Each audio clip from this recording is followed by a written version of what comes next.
One little second here. Come on, computer. I'm probably live saying this.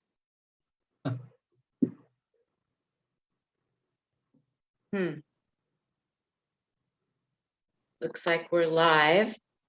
We're live. Woo! Hi, Facebook people. Good morning.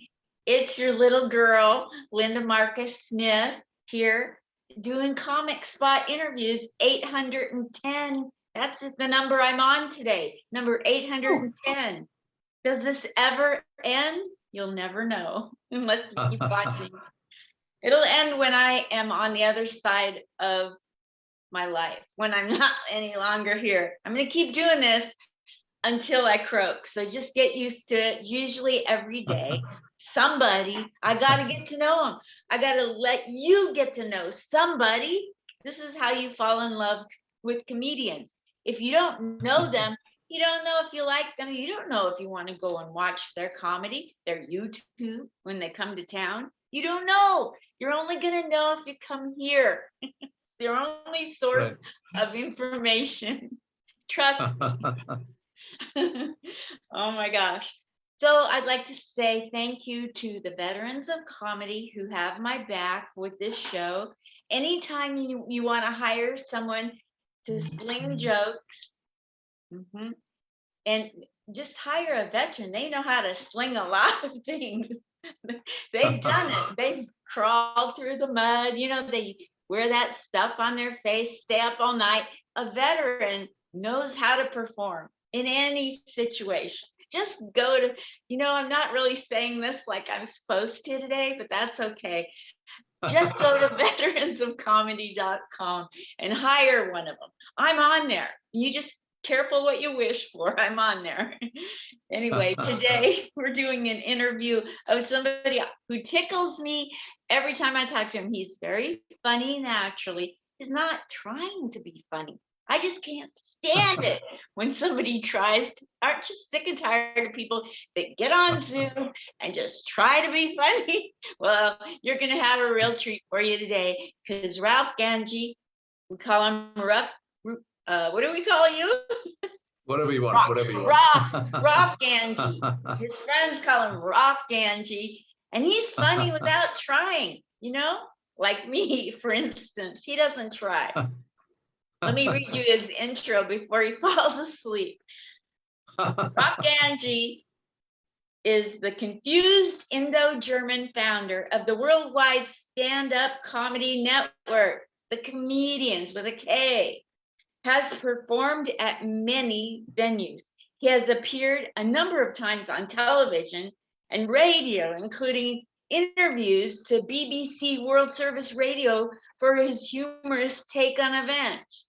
I want to look all those up.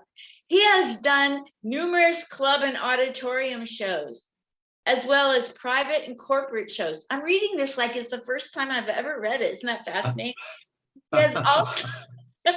He has also written humor columns. A selection of his articles has been published as a book. I want to know the name of the book, don't you? He lives by the motto, don't be tied down by mottos. Okay, I wish I had one. That's his motto.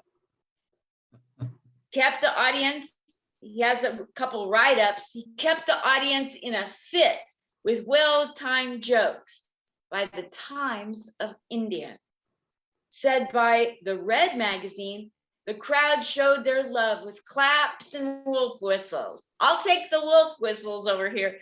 That was by the Telegraph. Welcome to the stage, Raouf Ganjee. I'm a slow learner.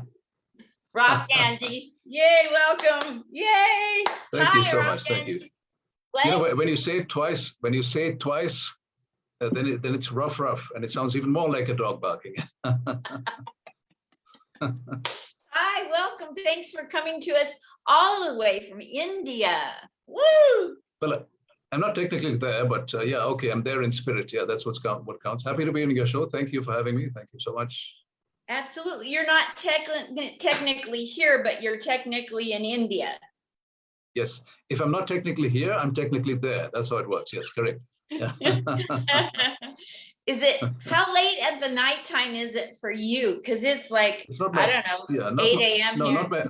not my bedtime yet. It's, we're 13 and a half hours ahead of you. Lucky number. 10:35 or 10:36. Since you're with the military, I can't say 10:35. I have to say 10:36. That's what it is. Oh my gosh. It's like 9 o'clock here, and they keep Ah. changing like the spring forward, fall back. Do they do that in India?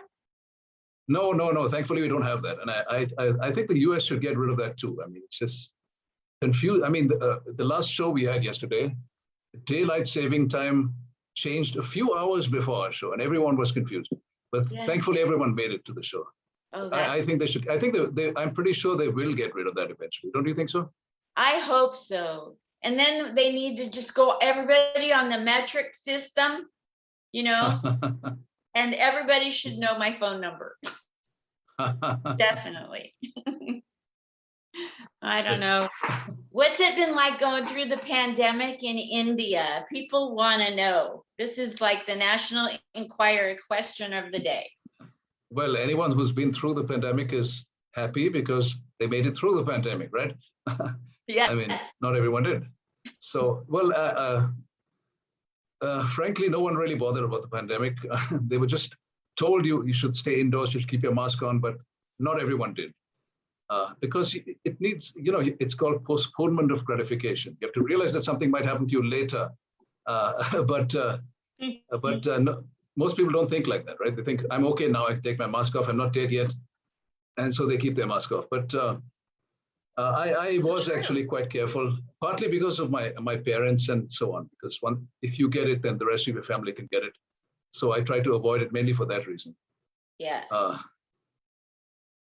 Here in America, people want to get it so they can share it with their family. Oh, yeah. I never thought of that. I should have thought of that. Yeah. I wonder if anybody will be brought up on charges for murder, like do it on purpose. I wouldn't be a bit surprised if somebody will do that. Now you're giving me ideas. Yeah. Well, it's too late for that now. I can't do that anymore, but yeah, I would have if you had told me earlier. On a regular day in India, what kind of things does Raouf Ganjee do? Well, if I have an event, like an open mic or a show, then I get some other work done before that, and then I go to the event. If I don't have one, then I don't know. You ask me like what I like doing. Sometimes I meet my friends. Sometimes I read a book or something. We don't have fascinating things here like the Statue of Liberty and so on to see. In Calcutta is just a very dense city, as you know. But have you heard of things like the Victoria Memorial? You heard of that? No, tell me about it. Okay, that's it's like a huge monument to Queen Victoria, no less. Wow. It's like a big marble. You've heard of the Taj Mahal, right? You've heard of the Taj Mahal, right? Yeah, is that by you? No, that's not by me, but the other one is the Victoria Memorial. Look that up sometime. Okay. And then we have what else do we have? We have all kinds of leftover things from the British era. Like you heard of the Black Hole of Calcutta? No. Heard of that? It was like it was like 100 or 200 prisoners were locked into a jail cell, which was meant for about 20 prisoners. And the next morning, most of them were dead. Oh no, sorry, I'm supposed to be telling cheerful stories. And forget about that. Forget I mentioned that. This doesn't have to be cheerful. This can be depressing. It's okay. Well, I find that story funny, but probably no one else does. Calcutta's fun. One reason I started this international comedy thing is because I'm an English comic. I do English comedy, and most audiences here want you to do either comedy in Hindi. You've heard of Hindi, right? That's the language, or in Hinglish, what's called Hinglish, a mixture of Hindi and English. And you can't really, and since I'm a wordplay comic, I like playing with words, right? So I can't do exactly the kind of comedy I want. for most audiences here. And I've had to develop some Hindi and Bengali punchlines, and I'm not very good at those languages. So this international thing gives me a chance to do English comedy for audiences that understand English well, and so I can do my wordplay jokes and things like that. Well, that explains it. I always wondered what your passion was to do this with an international, with people from, why not just go to the International House of Pancakes, But you exactly. dealing with comedians from all over the world, my goodness. You must have the patience of Job. Oh, I thought it was pronounced Job. Oh, that's Steve Jobs. Okay, all right. What? Okay. I love wordplay. You could wordplay me out the door. I love it. Am I supposed to do some wordplay jokes now or something? I love wordplay. Oh my gosh. I think it's intelligent. And people, sometimes comedians think they're way above wordplay. And every joke has wordplay in it, if you think about it. Not every joke, but I liked your wordplay joke the other day. For the benefit of people who didn't hear it, we were talking about the lineup. Who should go first and who should go second. And there's a lady called Chanel Renee, a comedian. And so we were saying, Chanel could go first. But Linda said, no, I think Chanel should be number 5. That's a nice one. Thank you. I tried not to say it. I thought, oh, this is going to go over. These comedians are not going to like any wordplay, but you validated it. You put your stamp of approval on my joke, and I was like, he liked my joke. Yeah, if one person finds your joke funny, that's good enough. Yeah. I'm happy. I'm happy if one person understands my jokes. And there's only one person here anyway, so there's only one person here anyway, so if you like my jokes, I'm happy. I love them. Are you kidding me? I think you're hilarious. Thanks. So when in your life did little Raouf Ganjee, little Raouf, I am slow, I tell you. When you were growing up, were you this funny growing up? I just have to ask you that.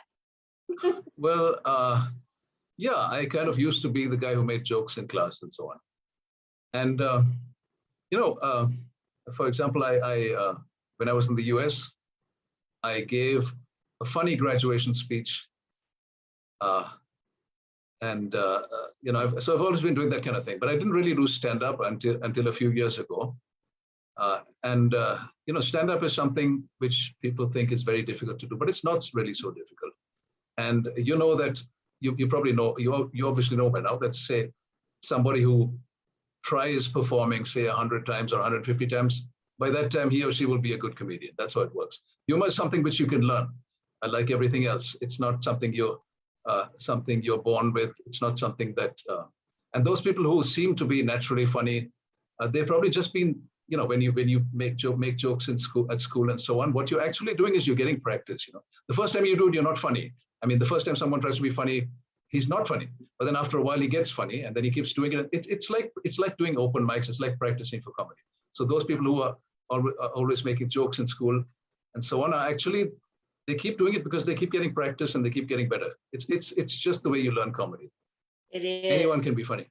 Yeah. It's a slow process. Do you want to speak to how long it takes to really? No, it doesn't take long. You can do it in 50 days if you do 2 open mics a day. Yeah. Really? Generally, the rule of thumb is, someone told me, and I agree with it, if you do 100 open mics, you'll be a pretty good comedian. That's it. You don't need anything more than that. If you want to if you do 50 open mics a day, you can do it in 2 days. If you do 1 open mic a day, you can do it in 100 days. You can become a pretty decent comedian after just 100 open mics. That's it. Wow. A lot of the comedians in America who think that they're at the top think that it takes 10 years to really become funny. They just say that. They just say that because they're at the top and they don't want you to come to the top, right? They want you to think it's impossible. Yeah, there's a lot of truth to that. There's a lot. So when you went if the audience knew that they could be as good as the comedian in 100 days or 50 days, then they might buy less tickets. Good point. So you went to St. Lawrence University in America, and at the graduation, you did comedy? No, not comedy, but I gave a humorous speech. I said, because we are now graduating. I said, when I look around me, I see adults. That's because there happen to be a lot of parents sitting here. Things like that, So the difference between you and the students from Clarkson University is that you don't spend your lives, digging tunnels and building bridges. You actually go through these tunnels. No, no, no, that's not what I said. It was years ago. Okay, I said it like this. I said, you're not like the students from Clarkson University who build bridges and dig tunnels all their lives and then die. You actually cross these bridges and go through these tunnels and then die. Things like that. So it was a little different because, nowadays everyone gives funny graduate speeches, right? Back a while ago, it wasn't the thing to do. You must have done it before it was trendy, right? I was actually, as far as I know, the first person to give a funny graduation speech. I have not found evidence of anyone doing it before me, which shows how old I am. I can't tell how old you are or the color of your eyes. I'm 18, yeah. You could get away with that. I should try it. What's the funniest thing you've experienced in the years? How many years have you been doing comedy? Do you even want to say, or how many times have you been? No, stand-up comedy. No, not that long. Really? I started the group called Calcutta KOMEDIANS in 2012, but nothing was happening for the first few years because there was no comedy here. We were doing 1 or 2 shows a year. No open mics. We went straight on stage and started doing shows. and that's how it was for the first few years. But then after that, stand-up comedy picked up and now there are lots of open mics and shows. Oh, great. And so what's your favorite thing that's ever happened in India or in America when you've been at a venue? I've not performed at a venue in America. I gave a funny graduation speech, and sometimes I used to talk about a subject in a funny way or give a speech in class. But I've not done stand-up comedy in the US. Did you say my favorite thing at a venue? Well, when the crowd laughs at your jokes and claps at your jokes. My least favorite thing is when they throw tomatoes. But comedians are so poor and deprived that I always ask the audience to throw fresh tomatoes so that we get something to eat. Now they are coming out with the tomatoes that are grown in the same environment as on the moon. Did you hear about that? Why would they do that? Oh, because they want to move to the moon and eat tomatoes. Yeah, they're trying to figure out, how can we recreate in a lab the environment on the moon, and would vegetation grow on the moon? And they tried it in a lab and they call it good. Oh, okay. Yeah. All and right. the tomatoes came out about the size of your thumb. I'm glad I'm into comedy and not into hydroponics or whatever you call it. Totally. So I went on your show, Comedians International, the other day, and I had a blast. And I noticed something each time that I come to your show to watch, or like this last time to perform. You do your research about the country or the city or the comedian, and before you bring them on stage, you do a little kind of like a fun TED Talk where we learn a little bit about them or their city. What made you start doing that? That's fun. Well, yeah. You can relate to people all over the world if you talk about them and their cities, right?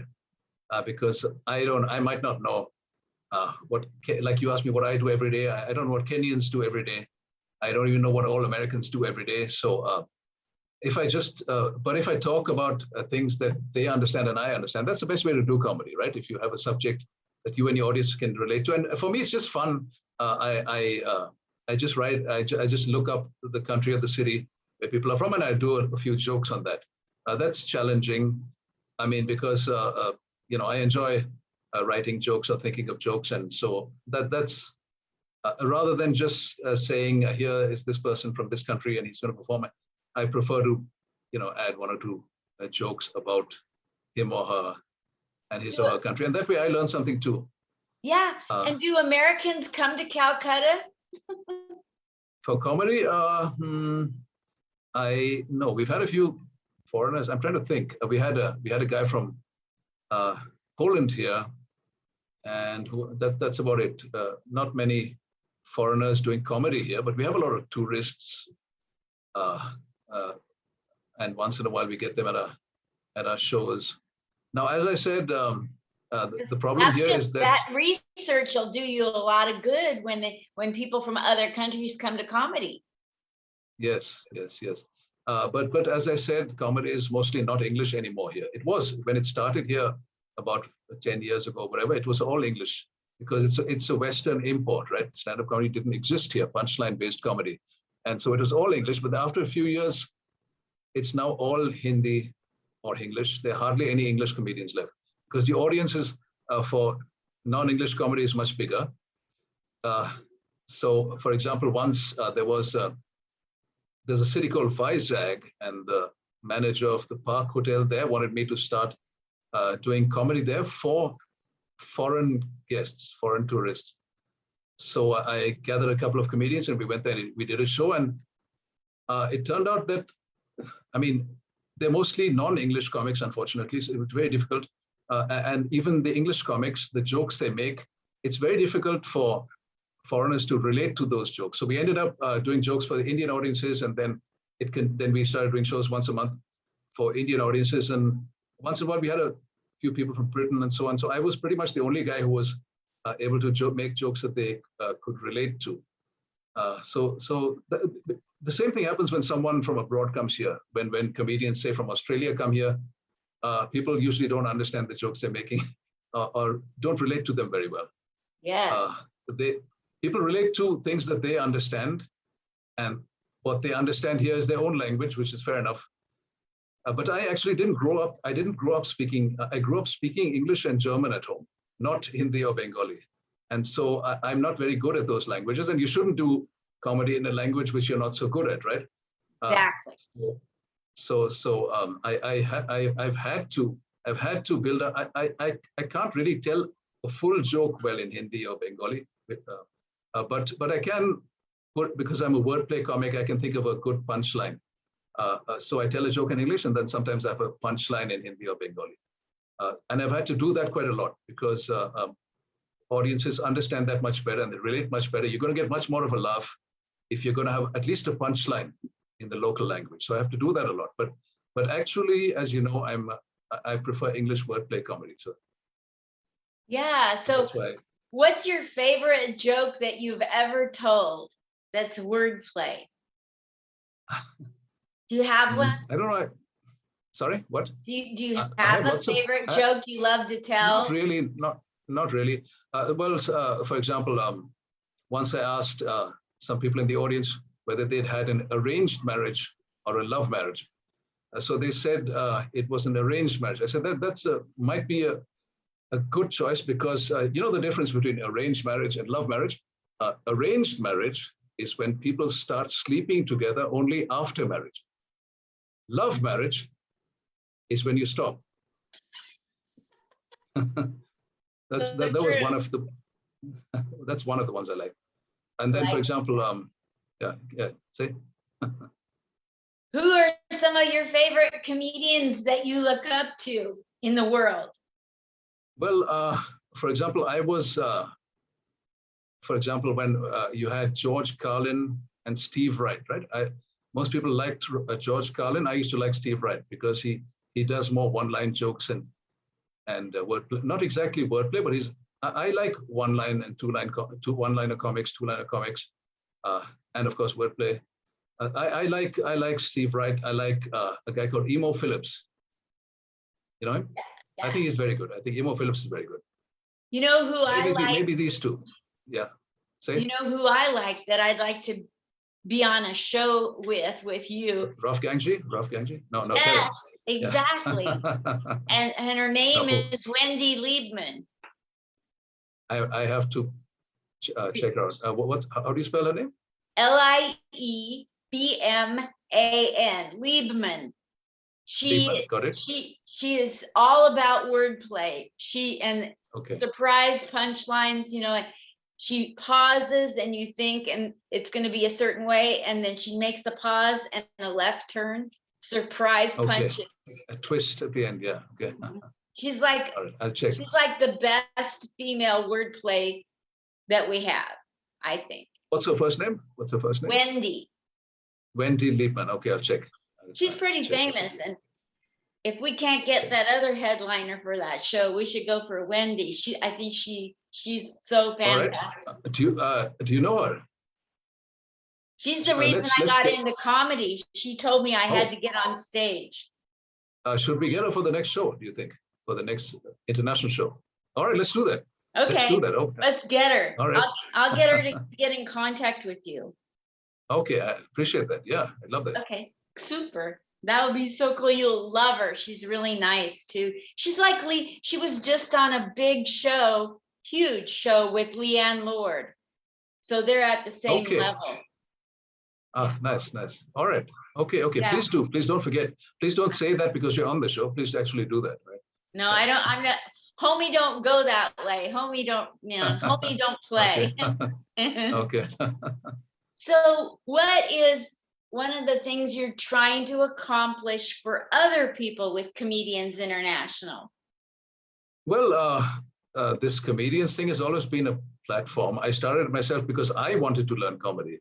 And then a lot of comics have benefited from it in Calcutta, starting in Calcutta. A lot of people, because there was not a single stand-up comedian in Calcutta, in the city of Calcutta, before I started Calcutta Comedians. Okay. And after that, a lot of people have benefited from this platform. Some have become professionals and so on. So it's two things. One is we do shows, and the other is we give people, a platform and to perform, and we see what we can do for them. So,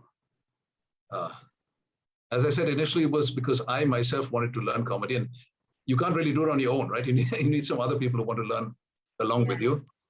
So I had a contest, and I offered a prize of 1 lakh rupees, which is 100,000 rupees. Okay, but still, that's a lot of money. But still only 4 people came to the show. So that shows that nobody had any clue. Nobody had any clue about stand-up comedy at that time.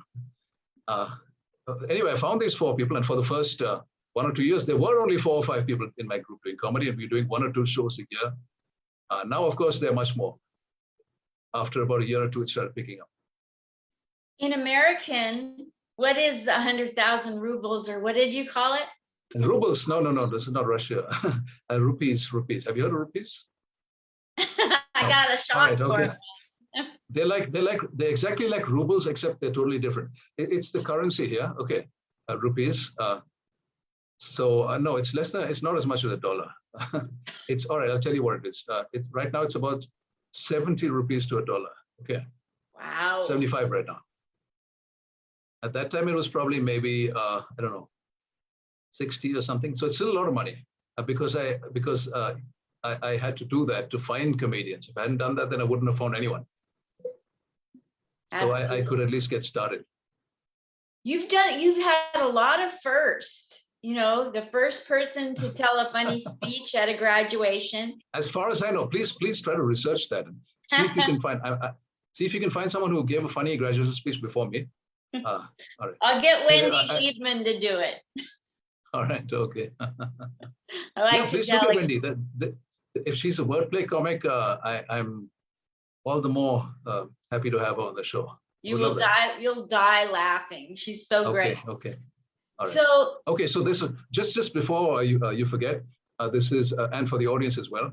This is, I think, the first Sunday of December is the 5th of December, and it will be at 11:30 Eastern. If you're in, 10:30. No, wait. Yeah, 10:30 Eastern. So if you want to see it in Las Vegas, you have to get up at 7:30 in the morning, but it'll be worth it because you'll get to see Wendy Liebman, whoever she is, and the entry is completely free. I'm kind of thinking of putting up a PayPal ID for people to give donations to. We haven't even done that yet, so it's and in any case, it will be free entry. Everything else will be optional. So please promote that if you can on your show. You're Eventually. having a contest? No. What No, is for it? people to watch. No, in the next, see, we have these international shows on the first Sunday of every month, right?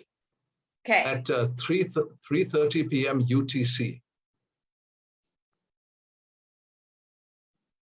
Like the one we had yesterday.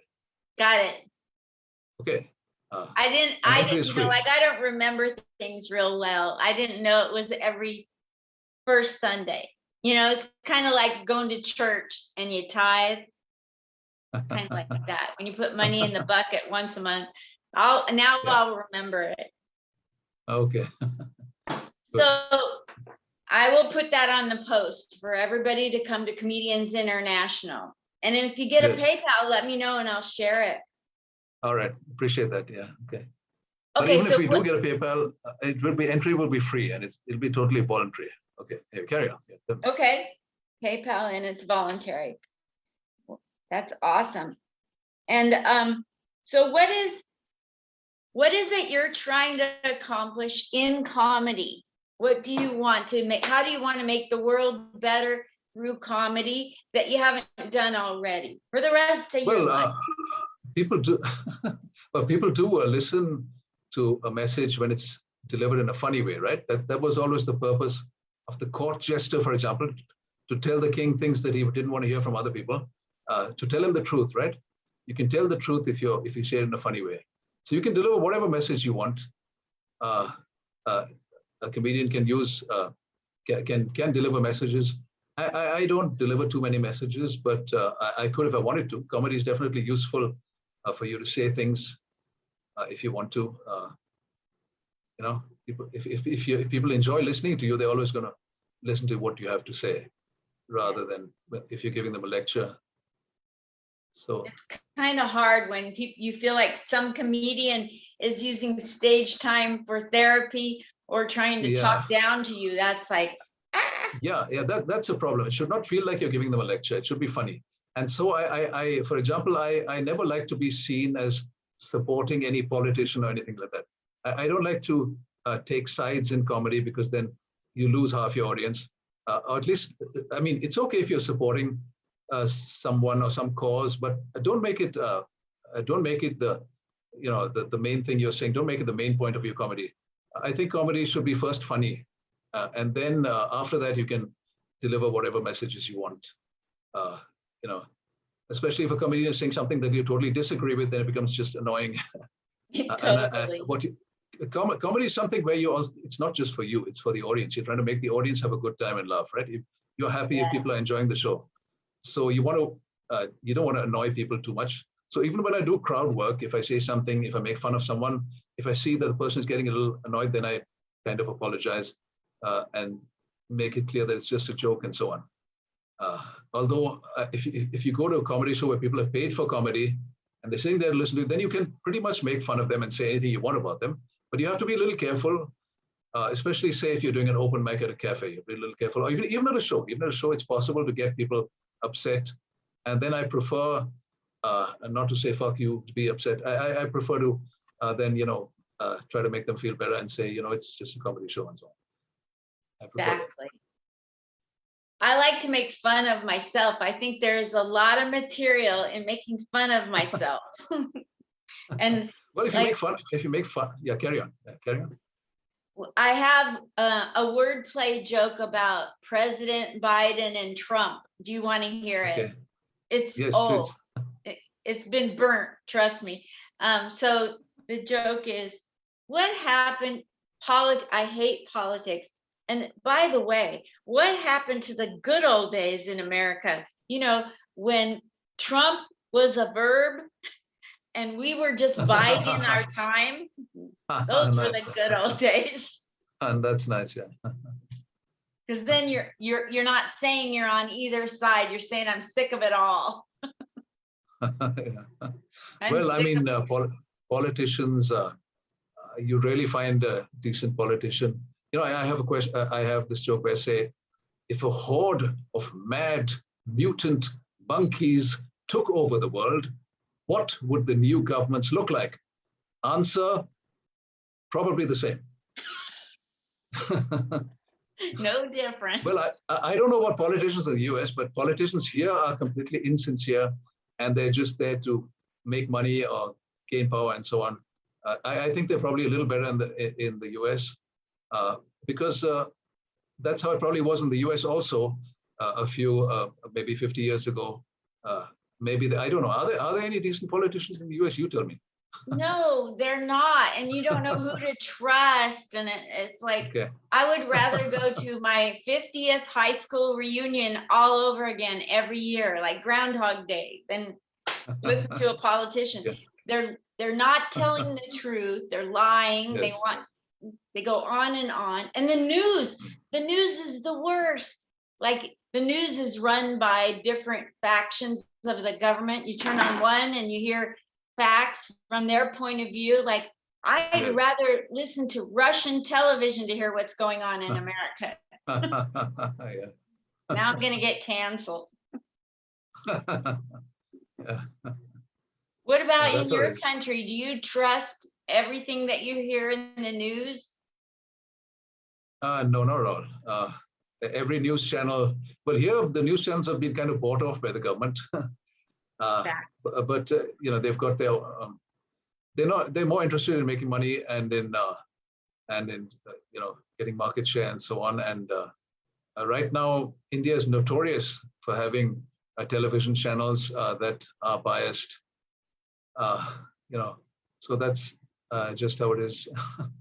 If I And the was to problem is come, Yes. let me change this to the channel on this. If I was to come to Calcutta today with $1 bill or 100, what could I buy in Calcutta for $1? And what could I buy for $100? I got to know about this exchange rate. That rupees. Rupees. Well, let me think. 100 is about 70 rupees. You can maybe buy a bar of slightly better chocolate with that, or or maybe and then with 100 rupees, that's sorry, $100 you said? Yeah. That's about 7,000 rupees. That will get you a good meal in a good restaurant. Wow. So that's kind of like America. Sorry, I just think of just food. Food is the only thing that comes to my mind. Sorry. Yeah. What are some things? You want me? Yeah. What's your favorite thing that you can get in an Indian outdoor market that you're famous for, that tourists love to? Are we? Yeah. Oh my what gosh! kind of things do You still think we're full of? You still think we're full of flying carpets and outdoor markets and so on?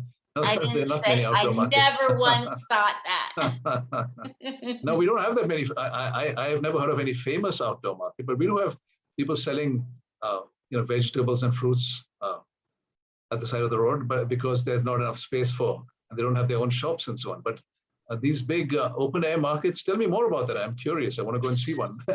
America wants us to think that you're back in the 1500s. Well, we are, but but open air markets stopped, went out of existence in the 1400s, I think.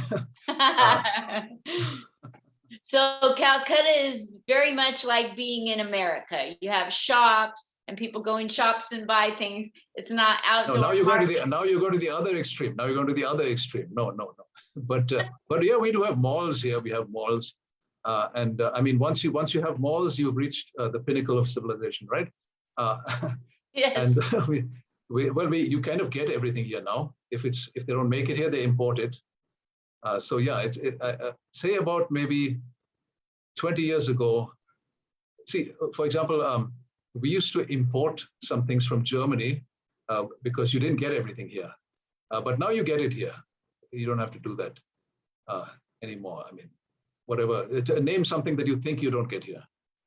I would think that you don't get Donald Trump. benefit. Let's see. I would think that you probably don't get high fashion clothing like stilettos. You know, like you don't get models doing runway shows. You don't. Yeah, we do have models doing runway shows, but they're rare and they happen mostly in Bombay or Mumbai as it's called now, in Delhi. But we have that as well. We have some, I think there's some designers from here who are also internationally known. Really? You know, so we do have that, but not as much. I mean, in New York, how many fashion shows do you have a year? Say one every week or so? Way too many, they're we all the okay, time. okay. I mean, they All have right. No, a we couple have big ones a year, but they have them all the time. You can see a fashion show on every television channel, and then we have that TV show, Fashion Runway. And and every yeah, time there's yeah. a grand opening, people are prancing around in gowns. People just don't know how to behave. Yeah, but all those clothes look very uncomfortable, don't they? I mean, They do. you The buy those clothes? heels, oh my gosh, the heels. Yeah. Do you have people in India that walk around in shoes that are too big for them, high heels, and they slip and slide all over the place? I don't understand people. Why you wouldn't want to People wear slip and slide all over the place even without high heels because the roads are so bad over here. Are they? So, well, okay, I'm exaggerating a bit, but for example, when I drive my car, I have to look out for potholes. Are your roads full of potholes as well? Some cities haven't kept up, and some bridges, it's getting that way. It used to be a lot better, but lately, I don't know the last time anybody's fixed a pothole in America. Getting worse. Okay. Now Well, you say see, pothole and they think weed, where they got some pot in there. Which pothole are you going to after the show? Yeah, okay. Yeah. Okay. Yeah, we have pot. We are now an advanced country because we actually do have pot here as well. Well, we've always had that. In fact, some of the gods smoke weed. In the Hindu pantheon. You heard of that? No. Like there's a god called Shiva. You heard the name Shiva, right? Yes. He smokes all the time. Look that up. I'll look it up. Is that where they get the Queen of Sheba? Nice. Yeah. Oh, I've heard of that. Yeah. But so you've heard of Shiva and I've heard of Sheba. Making progress. We're getting through to each other. We understand what we don't understand. Yes. So we know yeah. Say. With your comedy and your comedy shows, what do you have planned now that we're almost through the pandemic? You have your once a month show, you do mics and shows. Do you have something huge coming up? I probably have the next thing is probably a show for a pre-wedding show. People are going to be sitting around putting that red stuff on their hands. You've heard of that? You paint your hands red like that. And they want comedy during, I don't know why, but, and what I try to do for these events also is I try to find out a little bit about the people and I open with a few minutes about them. The way I do in the international shows, because then they understand what you're, and sometimes I take a couple of comics to do Hindi comedy with me because most of the audience understands Hindi comedy much better. But then again, it's the same thing. I have to make them listen to me in English, so I speak about them because everybody understand that. So I find out a little bit about them and I talk about them. I love that.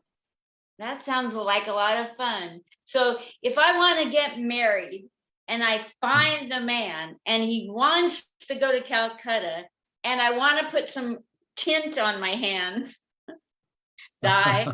I'm allergic to dye. But if I wanted to, then I could hire you to learn about me. And I could hear part of it in Hindi and a lot of it. If you pay me, I'll say anything you want. Anything you want. I'll even say things about you that are not true if you want. I'll say you're the Queen of Sheba, whatever you want. You just pay me enough, I'll do it. We're having way too much fun on this interview. What is it, if you could do anything in America, what would you come here to do? Okay, I would probably bomb Pearl Harbor. No, just kidding. I already was there. I did all the things I wanted to do. I smoked a bit of pot. I did smoke a bit of pot. I learned how to a shotgun a beer and how to beat a breathalyzer. Though that didn't really work, so I tried beating the policeman instead, but got in even more trouble for that. I've done all the bad things, and now I'm back in India where everybody thinks it's like a country full of saints and gods and so on. But it's just that it's just you don't get those things here. Actually, as I said, you do get everything here, so everybody's the same now. Everybody behaves the same way. All the bad things that we used to say they did in America, we do here now as well. And of course, it's just we think America is a bad country. You think India is a bad country. So that's how it always is. But now that we have the internet and Zoom and so on, everybody gets along. So yes, it's better than it was. You know, like I never believe anything I read and hear in America. I don't. I think for myself. I think there's really good people everywhere and really bad people in America. See, people are infinitely malleable. You've heard of Milgram's experiment at Yale, right? Yes. So people can be made to do anything. People are just, flesh and blood, and they can be bad and they can be good. It just depends on how they grow up and what they decide to be. So yes. I don't think anybody's inherently good or bad, anything like that. That's a good way of looking at it. Well, I'm inherently bad. You're inherently good, but apart from that, although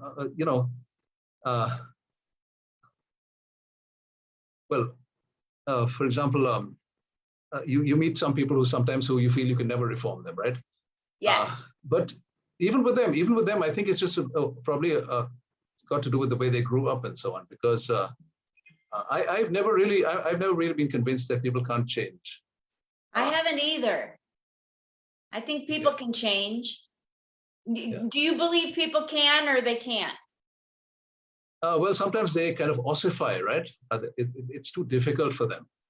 But basically, if you catch them when they're listening and when they want to use their brains and so on, then they can change.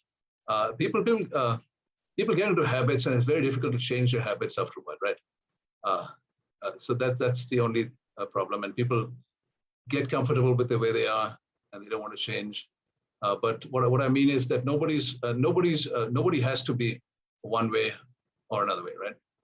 Yeah. What do you think? What's your opinion on that?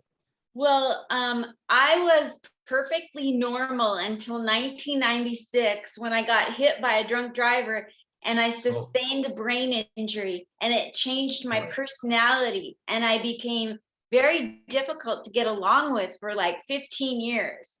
And nobody liked being around me, and nobody thought I was going to ever change. And I proved them wrong. I'm over it. And like when you get hit, get brain trauma, it changes your personality, and you have to work really hard to get back to what you used to be. And I like to prove people wrong. When people say you'll never or whatever, I like to, I'm that one person that refuses to believe that you can't get better. And that's amazing. Wow. Just one second. Amazing. One little second. I saw the screen go dark there. But there are a lot of like pedophiles, for instance. I don't know that people that have a propensity for little children are going to necessarily change or be motivated to change. But if so what are you saying? What are you saying is people have certain things that they like doing, and sometimes they have to overcome that. Yeah, you have to do that. If you could do whatever you wanted, you just go out and maybe take everything there is in a jewelry shop and so on. So you have to restrain yourself. That's part of civilization. Yes. You have to learn how not to do things that you want to do. That's definitely part of it. But if you have the brains to understand that how things work, and you understand that when you're being stupid and when you're being irresponsible, and when other people don't like what you're doing and so on, then you can decide how. Ultimately, people don't want to be hated. I think, right? That's right. Do you agree with that? Yeah. So if you want to like people, and you want people to like you, then you can probably use your intelligence and make the adjustments. And that's what most people probably would do, but it's very difficult to change people's habits. Surprisingly difficult, right? I'm Very. just saying, basically, people can do it. It's just probably, I haven't studied this or anything, but I think it's just very, very difficult for people to change their habits. And that's the main problem. Very hard. But let's not get so serious. You tell me a joke now. So let's see. When I was growing up, my father, he was a gambler and he was a liar. He had some habits. And Wow. so every day I'd go to school and I'd come home and maybe the car was gone because he went gambling, Oh, or all our yeah. furniture was gone because he went gambling. Well, he gambled and he lied. My mother would say, "How did you do at the races?" And he'd say, "I broke even." He always broke even. And I'd come home and something would be gone because he broke even. I'm really bad at math. That's all I'm trying to say. Hey, okay, that was a sad childhood to some extent, but I wish I had something like that because I have much more material for comedy. No, I'm just saying that in tongue-in-cheek way, but what an amazing life you've had. Yeah, you got a lot of stuff you can, just don't get too serious on stage. You can mention all this stuff because it's fascinating, but always remember to have a joke in between the stories, and then you'll then you'll have an infinite amount of material. Yes. That's so true. So tell me some joke since we got too serious. Well, give me a topic and I'll see if I have a joke on that topic. How about internet dating? Internet dating. This is the first time I've ever been on an internet date with you. I'm enjoying it so far. It's just us. Yeah, that's true. What are you gonna do with this? Are you gonna record it and then put it up on Facebook or something, or how does it work? It's Okay, gonna fine. go All on right. my YouTube within the next week or two, and I send All right. all my videos out to All right. So military. just leave out the parts where we're alone now. We can do anything we want. So those things that shouldn't be in public, just leave those out, right? Oh, gotcha. Yeah. Yeah. The things that we did we have to take off those bad things we did. The people will really want to watch this now. So You want a wordplay joke or something? yeah. So what did ancient Egypt's heretic pharaoh Akhenaton say when his prayers were answered? I don't know. Well, Aton was the name of his false god, so obviously he would say, "Thanks, Aton." There you go. I once I did a trial comedy show making fun of the judiciary. The trial show was followed by a show trial. My girlfriend told me she had trouble sleeping at night. She said she kept tossing and tossing. I said, "Well, then put away the coin." If that's what you're tossing. Yeah.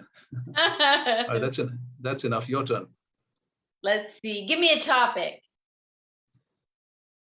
Internet dating. Okay. It's hard for me to date on the internet because I'm more like a good girl. I like to do it in person. And being a good girl, huh? Carry on. What'd you say? No, carry on. I think you said too many words. I did. So you carry on. So when I go on a date, I have to get on, it's hard to date because I have to get on the ground and crawl on my knees. And I'm the type every guy wants to meet their parents. And it's so hard getting on the ground, crawling in the dark with a flashlight to find their parents' tombstones. Nice. Has one punchline. That's nice, yeah. All right. Well, we've kind of exhausted what we need to talk about, but what would you like for people to do to come out of the pandemic and be better human beings?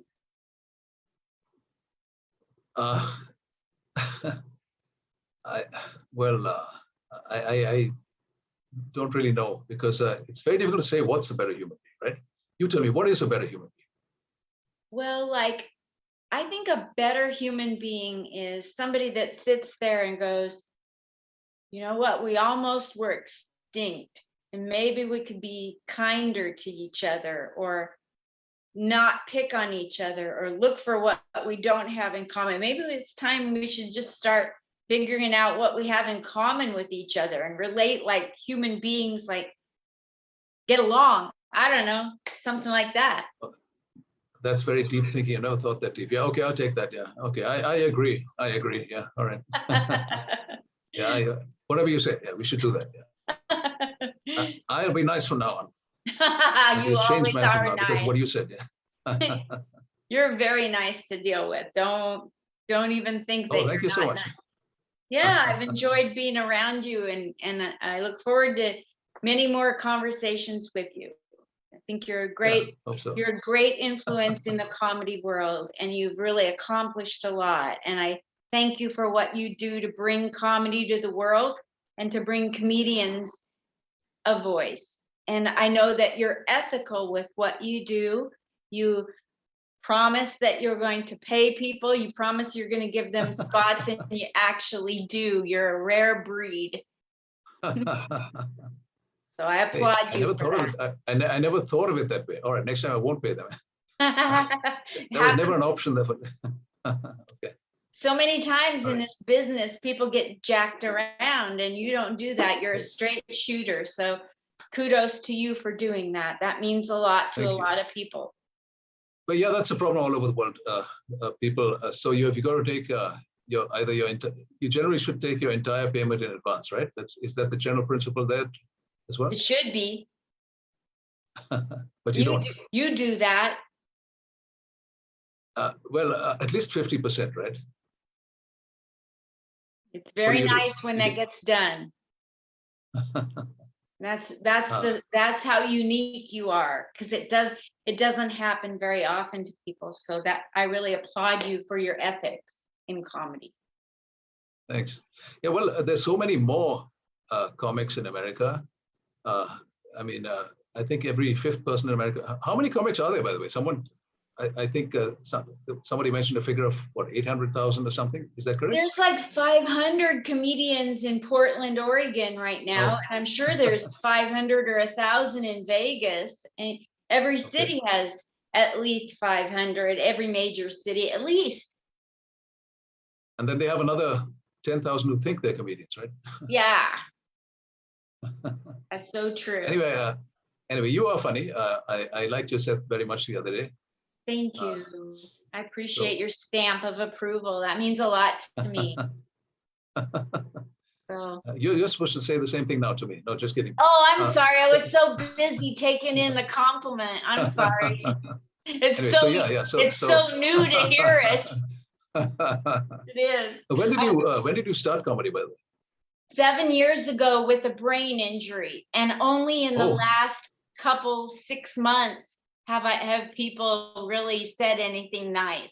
I mean, I got booked on things, but it's only in the last 6 months that people are starting to say, you're hysterical, or you're funny, or, they didn't say that. I haven't known you for that long, but I think I did see something by you a few months ago, and it wasn't that funny. But you had a funny set the other day. So that's amazing. You deserve to be congratulated for that, because I actually think I have noticed a difference just in the last few months. I would say in the last 3 or 4 months, you're funnier than you were before that. And of course, you'll keep getting funnier, because the more you perform, the better you get. That's how it works. So I found a really good coach that helps me so much. And really? Yes, and by the way, yes, you are so funny. I laugh at everything you say. Thank you so much. Thank you so much for saying that, whether you mean it or not. I appreciate that. Well, I better get going. Do you want to tell people where to follow you? I actually haven't bothered to make an Instagram page. I do have one, but I don't use it very much. You can follow me on Facebook. My name is as spelt. There's a page I have a personal page and a page called, you'll never remember. It's called Raouf Ganjee Sardonic Comic. Forget it. You'll never remember that. Just look for me by name and see what you can find and follow me if you want. I haven't really bothered to develop my social media so much yet, but I should do that at some point. So just if you remember my name, just look for me on Facebook and see if you can find me. That's all. Perfect. I know I see you on Facebook all the time, so I'll let people know where to find you on Facebook. I'll type it on the post. And I want to thank you so much for letting me banter with you and tell a few jokes and talk about your country. Thank you. It was good fun talking to you. It was nice talking to you. And we've solved all the problems of humanity. And, we did. We talked about what it's like to be in Calcutta versus upstate New York. Oh my gosh, we covered a lot. More importantly, how people should live and what they should do and how they should be good people and so on, right? Everything. I don't remember what we said. I don't remember what we said, but I think we said something like that, right? It was all good. It's all good. Thank you so very much. I'll head off right now. Thank you, and I'll talk to you later. I love you a lot. Have a great day. Love you too. Love you too. Take care.